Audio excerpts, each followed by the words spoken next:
Good morning. स्वागत है आपका हमारे यूट्यूब चैनल ध्रुव अकेडमी जयपुर में। आज जिस टॉपिक पर हम बात कर रहे हैं इसका नाम है प्रकाश लाइट। लाइट जैसा कि आप सभी जानते हैं हमारी चारों ओर होती है, इसे ही हम लाइट कहते हैं। लेकिन लाइट यानी प्रकाश को आखिर क्या छोटी सी परिभाषा से समझाया जा सकता है, तो हम इसके लिए एक छोटी सी परिभाषा बनाते हैं। किरणों के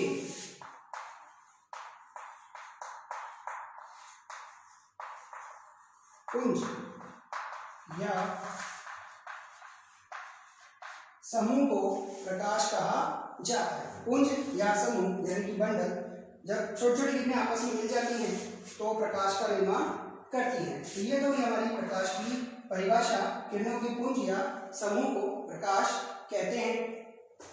अब है प्रकाश के गुण कि हर नंबर 1, क्योंकि हमें पता है प्रकाश छोटे छोटे किरणों के पुंज से मिलकर बना होता है, तो जब भी ये गमन करता है प्रकाश हमेशा सरल रेखा में गमन करता है। सरल रेखा या सीधी रेखा में गमन करता है, अर्थात ये हमेशा सीधा चलेगा। इस प्रकार कभी भी नहीं चलेगा कि कहीं भी घूम जाए, ऐसा कभी नहीं होगा। प्रकाश हमेशा सीधी रेखा में गमन करता है और यदि इसके मार्ग में छोटे छोटे कण अगर टकरा जाते हैं, सपोज करिए ये कोई कण इससे टकरा गया, तो प्रकाश हमेशा किनारों से मुड़ जाता है। मुड़ने के बाद भी यह हमेशा सीधी और सरल रेखा में गमन करेगा। तो उसका पहला गुण होता है प्रकाश सदैव सरल रेखा में गमन करता है। नंबर 2, प्रकाश जो है वो 7 रंगों से मिलकर बना होता है, उन्हें हम स्पेक्ट्रम कहते हैं। स्पेक्ट्रम के 7 रंग होते हैं बैंगनी, नीला, आसमानी, हरा, पीला, नारंगी और लाल। जब भी प्रकाश किसी वस्तु पर पड़ता है तो वस्तु उस प्रकाश को या तो अवशोषित कर लेती है या उसे टकराकर वापस भेज देती है। या तो उसे अवशोषित करेगी या परावर्तित कर देगी। अब यदि प्रकाश को अवशोषित कर लेती है और परावर्तित करती है तो उसके आधार पर वस्तु का रंग हमें अलग अलग दिखाई देता है। नंबर 3, यदि कोई वस्तु प्रकाश को पूरा का पूरा अवशोषित कर लेती है, मान लीजिए किसी वस्तु ने प्रकाश की सारी किरणों को अवशोषित कर लिया, तो वह वस्तु हमें काली दिखाई देगी। अर्थात वो वस्तु अगर प्रकाश को पूरा ग्रहण करके अवशोषित कर लेती है तो वस्तु हमें काली दिखाई देगी। नंबर 4, यदि कोई वस्तु प्रकाश को अवशोषित ना करके पूरा का पूरा परावर्तित कर दे तो वह वस्तु हमें सफेद दिखाई देगी। अर्थात अगर सब कुछ अवशोषित कर ले तो काली और सब कुछ परावर्तित कर दे तो हमें सफेद दिखाई देती है।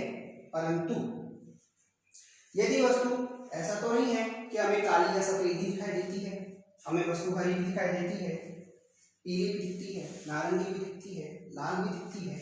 तो इसका तात्पर्य क्या हुआ कि या तो अवशोषित कर लिए या परावर्तित कर लिए। तो हमारा 5वां पॉइंट है, यदि कोई वस्तु जिस रंग की दिखाई दे रही है तो वह उस वस्तु उस प्रकाश को परावर्तित कर रही है। मतलब अगर कोई वस्तु हमें हरी दिखाई दे रही है तो वो हरे रंग को परावर्तित कर रही है और बाकी के सारे रंगों को अवशोषित कर रही है। जैसे पेड़ पौधों की पत्तियां हमें हरी दिखाई देती हैं, इसका तात्पर्य हुआ कि वो पत्तियां सारे प्रकाश को तो अवशोषित कर रही है लेकिन हरे रंग के प्रकाश को परावर्तित कर रही है। ये तो है कुछ बिंदु सरल रेखा में गमन करता है। यदि कोई कण टकराता है तो प्रकाश उसके किनारों से मुड़ जाता है। प्रकाश को कोई वस्तु अवशोषित करेगी या परावर्तित करेगी। अगर पूरी तरह अवशोषित करेगी तो काली दिखाई देगी और परावर्तित करेगी तो सफेद दिखाई देगी। अगर हरी दिखाई दे रही है तो वो हरे रंग को परावर्तित कर रही है, बाकी सबको अवशोषित कर रही है। अगला पॉइंट है हमारा कि जब प्रकाश के मार्ग में कोई वस्तु आ जाती है तो प्रकाश का मार्ग अवरुद्ध हो जाता है और प्रकाश आर पार नहीं जा पाता। इस आधार पर हमने वस्तुओं को दो भागों में बांटा जाता है, आपने बचपन से पढ़ा होगा। एक होती है पारदर्शी और एक होती है अपारदर्शी। पारदर्शी वस्तु किसे कहते हैं? वे वस्तुएं जिनके आर पार प्रकाश जा सकता है। अपारदर्शी वस्तुएं वे वस्तुएं जिनके आर पार प्रकाश नहीं जा सकता है। जैसे पानी के आर पार प्रकाश जा सकता है लेकिन दीवार के आर पार प्रकाश नहीं जा सकता, तो वह हमारी अपारदर्शी वस्तु हुई। तो हमारे पास कुछ ये गुण हैं प्रकाश के जो हमने अभी पढ़े हैं। अब हमारा अगला टॉपिक जो है वो है बिंब और प्रतिबिंब। बिंब और प्रतिबिंब को समझने से पहले हम समझ लेते हैं दर्पण, जिसे इंग्लिश में हम मिरर कहते हैं। अब ये मिरर क्या है, दर्पण क्या है? सामान्य भाषा में हम इसे कांच कहते हैं। यदि हम किसी समतल या गोल कांच, समतल इस प्रकार और गोल इस प्रकार, कांच की पट्टी के एक तरफ परावर्तक पॉलिश कर दें, यानी अगर कोई कांच की पट्टी हमारे पास है और उसके हम एक तरफ पॉलिश कर दें आगे या पीछे, जिसे हम कहते हैं परावर्तक पॉलिश। परावर्तक पॉलिश जो हमेशा होती है चांदी या एल्युमिनियम की, अगर हम इसे कर दें तो कांच दर्पण की तरह व्यवहार करता है। उसकी परिभाषा हम इस प्रकार निकालेंगे, यदि किसी कांच की समतल या गोल पट्टी पर एक तरफ परावर्तक पॉलिश कर दी जाए तो उसे दर्पण कहा जाता है। दर्पण दो प्रकार के होते हैं, एक होता है समतल और एक होता है गोल। और प्रतिबिंब। बिंब क्या होता है? बिंब वह वस्तु होती है जो दर्पण के सामने रखी जाती है। प्रतिबिंब बिंब की आकृति की प्रतिछाया होती है जो हमें दर्पण के अंदर दिखाई देती है। मान लीजिए आप दर्पण के सामने खड़े हैं, ऐसे दर्पण के सामने जिसकी एक तरफ पॉलिश हो चुकी है, आप यहाँ खड़े हैं तो आप कहलाएंगे बिंब। कोई भी वस्तु हो जो दर्पण के सामने है, चाहे इंसान हो, पशु पक्षी हो या कोई भी वस्तु हो, उसे हम बिंब कहेंगे। इसका जो प्रतिछाया हमें मिलेगी वो हमारा प्रतिबिंब कहलाएगा। तो बिंब जो वस्तु दर्पण के सामने रखी जाती है उसे बिंब कहा जाता है। प्रतिबिंब बिंब की आकृति या प्रतिछाया जो हमें दर्पण में दिखाई देती है उसे हम प्रतिबिंब कहते हैं। समतल दर्पण।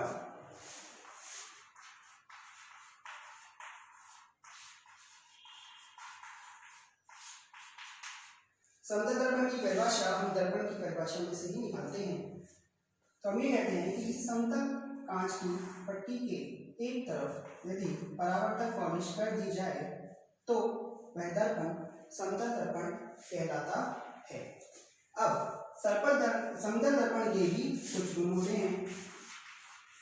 क्या गुण होते हैं? देखिए, समतल दर्पण के सामने रखी गई वस्तु जिसे हम बिंब कहते हैं, उसका जो प्रतिबिंब हमें प्राप्त होता है वो वस्तु के आकार का ही होता है। अर्थात अगर हमने एक चौक इस समतल दर्पण के सामने रखा है तो इसका प्रतिबिंब जो हमें दर्पण में मिलेगा वो चौक के बराबर ही होगा, अर्थात ना तो वो छोटा होगा और ना ही वो उससे बड़ा होगा। तो पहली प्रॉपर्टीज जो हमें मिली, प्रतिबिंब वस्तु के आकार में, प्रतिबिंब वस्तु के आकार। नंबर 2, जब कभी आप दर्पण के सामने खड़े होते हैं, अपने आप को देखते हैं तैयार होने के लिए, तो कभी ऐसा हुआ है कि आप जिस आकार के हैं उससे छोटा आकार आपको दिख रहा हो या आपसे बड़ा दिख रहा हो? अगर ऐसा कुछ हुआ तो आप अपने आप को समतल दर्पण में अच्छे तरह से नहीं देख पाएंगे। इसलिए, या ऐसा हुआ कभी कि आप सीधे खड़े हो, दर्पण में आपको वो उल्टा दिखाई दे, ऐसा नहीं होता, क्योंकि समतल दर्पण का एक गुण है कि वस्तु जैसी है वैसा आकार दिखाता है और वस्तु को हमेशा वो सीधा करके ही दिखाता है। अगला पॉइंट जो है, वस्तु का आकार सीधा, 2 गुण हो गए। तीसरा है, वस्तु अगर दर्पण से जितनी दूरी पर होगी, प्रतिबिंब भी दर्पण से उतनी ही दूरी पर बनेगा। अर्थात हमारा जो तीसरा पॉइंट हुआ वो होगा समान दूरी पर। अर्थात अगर आप दर्पण से 1 मीटर की दूरी पर खड़े हैं तो प्रतिबिंब भी दर्पण से 1 मीटर की दूरी पर हमें प्राप्त होगा। आपके लिए सवाल है, सवाल का जवाब हमें कमेंट बॉक्स में करके बता सकते हैं। यदि कोई प्रतिबिंब दर्पण से 1 मीटर की दूरी पर प्राप्त हो रहा है तो बिंब और प्रतिबिंब के बीच में दूरी कितनी है? आपके पास ऑप्शंस हैं। फर्स्ट ऑप्शन है आपके पास 1 मीटर, दूसरा ऑप्शन है आपके पास 0 मीटर, तीसरा ऑप्शन है आपके पास 2 मीटर। तो हमें कमेंट बॉक्स में करके बताएं कि इसका आंसर क्या होगा। चलिए इसका आंसर हम बता देते हैं। जैसा कि हमने कहा कि बिंब जितनी दूर होगा प्रतिबिंब भी दर्पण में उतना ही दूर होगा। यहाँ बिंब है 1 मीटर दूर तो प्रतिबिंब भी है 1 मीटर दूर। तो बिंब और प्रतिबिंब के बीच की जो दूरी है वो है हमारी 2 मीटर। अर्थात वस्तु दर्पण से जितनी दूर होगी प्रतिबिंब वस्तु से दुगनी दूरी पर दूर होगा। तो ये हमारा तीसरा पॉइंट था, समान दूरी पर। एक चौथा पॉइंट जो हमारा है वो बहुत इंपॉर्टेंट है, जिसे हम कहते हैं पार्श्व परावर्तन। पार्श्व परावर्तन का मतलब होता है साइड रिफ्लेक्शन। इसका अर्थ होता है कि जब भी हम दर्पण के सामने खड़े होते हैं तो हमारा दायां भाग बाएं भाग के रूप में दिखता है और बायां भाग दाएं भाग के रूप में दिखता है। जैसा कि अगर हम दर्पण में हमारे सीधे हाथ को उठाते हैं तो प्रतिबिंब अपना उल्टा हाथ उठाता है। इसे बोलते हैं साइड रिफ्लेक्शन या पार्श्व परावर्तन। अर्थात दायां भाग बाएं में दिखाई देगा और बायां भाग दाएं में दिखाई देगा। तो समतल दर्पण के 4 गुण। प्रतिबिंब वस्तु के आकार का होता है, प्रतिबिंब सदैव सीधा होता है, प्रतिबिंब दर्पण से समान दूरी पर बनता है और पीछे की ओर बनता है, और पार्श्व परावर्तन दायां भाग बाएं में और बायां भाग दाएं में दिखाई देता है।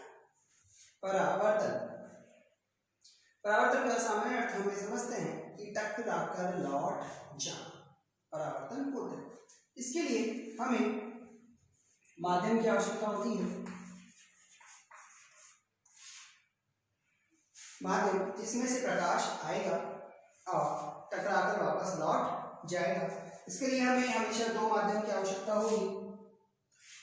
एक हवा जिसे हम वायु भी कहते हैं, दूसरा पानी हो सकता है या कांच भी हो सकता है, जिसको हम सामान्य भाषा में दर्पण कहते हैं। परिभाषा के लिए इसे हम दर्पण बना देते हैं। दर्पण के लिए हमें इसकी एक साइड पॉलिश करनी पड़ेगी कि जब प्रकाश की किरण एक माध्यम से चलकर, प्रकाश की एक किरण जब एक माध्यम से चलकर, माध्यम कौन सा है यहाँ वायु और यहाँ माध्यम है हमारे पास कांच, जब प्रकाश की किरण एक माध्यम से चलकर दूसरे माध्यम की सतह से टकराकर उन्हें उसी दिशा में लौट जाती है। उसी दिशा का मतलब यहाँ इस बात से नहीं लिया जाएगा कि ये कहाँ से आ रही है और किधर जा रही है। दिशा का मतलब हो गया कि उसी माध्यम में लौट रही है। अर्थात जब प्रकाश की किरण एक माध्यम से चलकर दूसरे माध्यम की सतह से टकराती है और पुनः उसी माध्यम में लौट जाती है तो उस घटना को प्रकाश का परावर्तन कहते हैं। परावर्तन कहते हैं। अब इसमें आपको 2 किरणें नजर आ रही हैं, एक आने वाली और एक जाने वाली। आने वाली किरण को हम आपतित किरण कहते हैं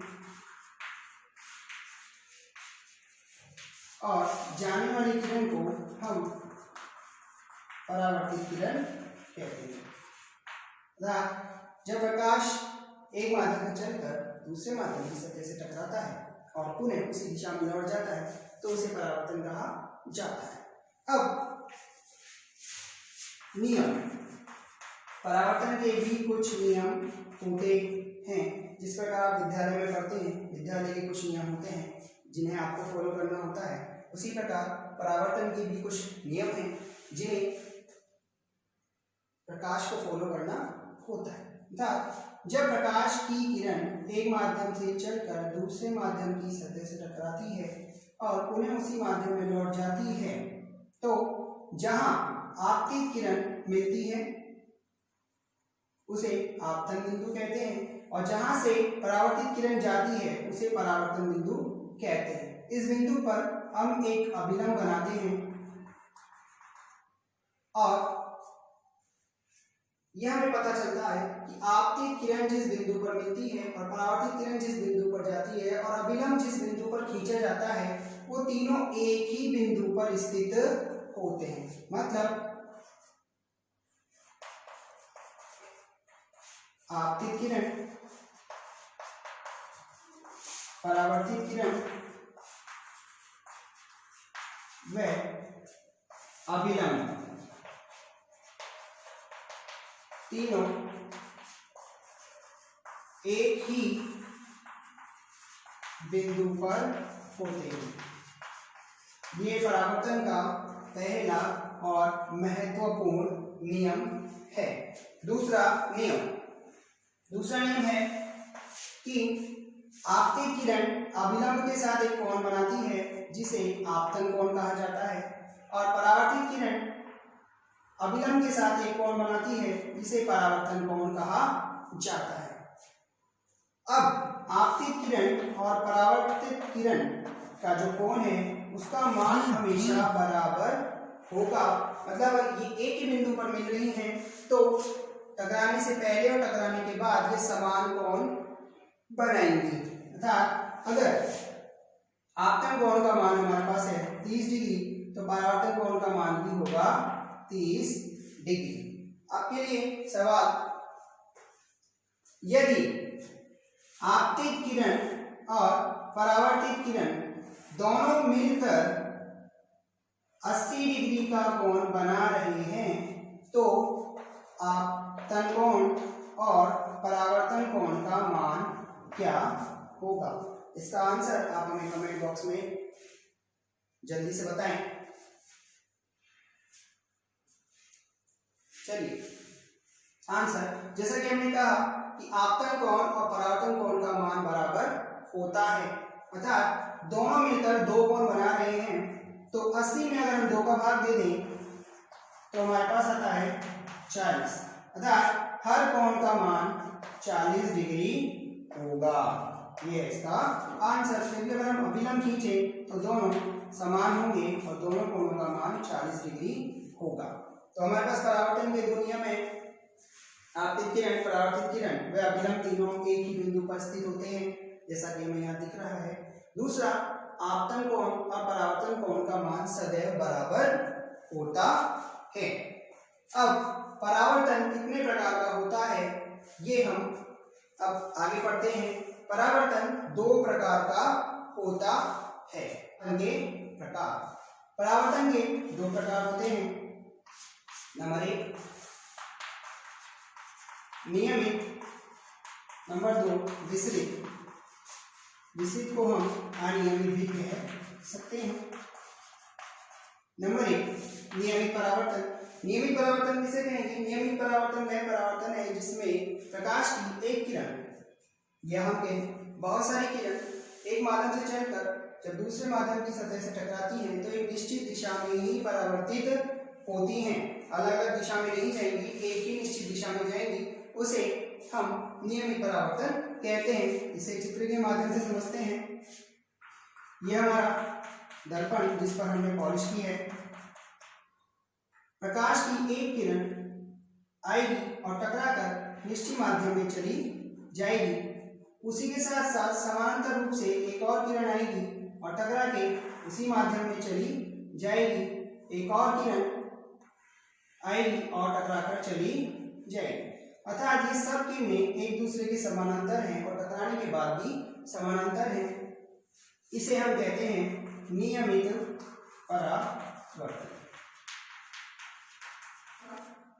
विसरित परावर्तन। विसरित परावर्तन में जो सतह होती है वो खुरदरी या अनियमित या असमतल हो सकती है। जिस प्रकार रोड पर गड्ढे मिलते हैं उन्हें हम अनियमित सड़क कहा जाता है। अगर सड़क बिल्कुल सपाट है, सही है, तो उसे समतल सतह कहेंगे। लेकिन हमारी जो विसरित परावर्तन की सतह होती है वो उबड़ खाबड़ होती है या हम कहें अनियमित खुरदरी हो सकती है। इस पर जब प्रकाश की किरणें आती हैं तो वो समानांतर आती हैं, लेकिन आने के पश्चात, सतह से टकराने के पश्चात वो किसी भी दिशा में परावर्तित हो सकती हैं। अतः ये विसरित परावर्तन कहलाता है जब प्रकाश की किरणें समानांतर आती हैं परंतु टकराने के पश्चात किसी भी अनिश्चित दिशा में चली जाती हैं, उसे विसरित परावर्तन कहा जाता है। अब इन दोनों परावर्तन में परावर्तन के नियमों का पालन होता है या नहीं, इस बारे में बात करते हैं। देखिए, अगर हम इनके बीच में अभिलंब खींचें तो ये तीनों एक ही बिंदु पर मिलते हैं। आपतित किरण, परावर्तित किरण और अभिलंब तीनों एक ही बिंदु पर मिल रहे हैं। इसका मतलब परावर्तन के पहले नियम का पालन हो रहा है। यहाँ भी अभिलंब खींचा जाए तो तीनों एक ही बिंदु पर हैं, अर्थात परावर्तन के पहले नियम का पालन हो रहा है। लेकिन अगर हम दूसरे नियम की बात करें कि आपतन कोण और परावर्तन कोण का मान बराबर है, तो यहाँ हमें दिख रहा है कि ये सारे कोण एक दूसरे के बराबर हैं, अर्थात दूसरे नियम का भी पालन हो रहा है। यहाँ देखें तो कहीं तो कोण बराबर है और कहीं कोण बड़ा है, कहीं कोण छोटा है, कहीं बहुत छोटा है और कहीं बहुत बड़ा है, अर्थात दूसरे नियम का पालन नहीं हो रहा है। यहाँ हमारा एक प्रश्न बनता है कि नियमित और विसरित परावर्तन में से कौन सा परावर्तन के दोनों नियमों का पालन करता है? तो इसका उत्तर होगा हमारा नियमित परावर्तन, क्योंकि ये परावर्तन के दोनों नियमों का पालन करता है। तो आज हमने सीखा प्रकाश क्या है, प्रकाश के गुण क्या है, बिंब प्रतिबिंब क्या होता है, दर्पण किसे कहते हैं, समतल दर्पण क्या होता है, समतल दर्पण के गुण क्या है, परावर्तन किसे कहते हैं, परावर्तन के नियम क्या है और परावर्तन के प्रकार क्या है। अगली टॉपिक में हम बात करेंगे गोलीय दर्पण की, जिसके लिए आपको थोड़ा इंतजार करना पड़ेगा। आज का वीडियो आपको कैसा लगा हमें कमेंट करके जरूर बताएं और हंसते रहिए, मुस्कुराते रहिए और पढ़ते रहिए हमारे साथ विद ध्रुव अकेडमी जयपुर।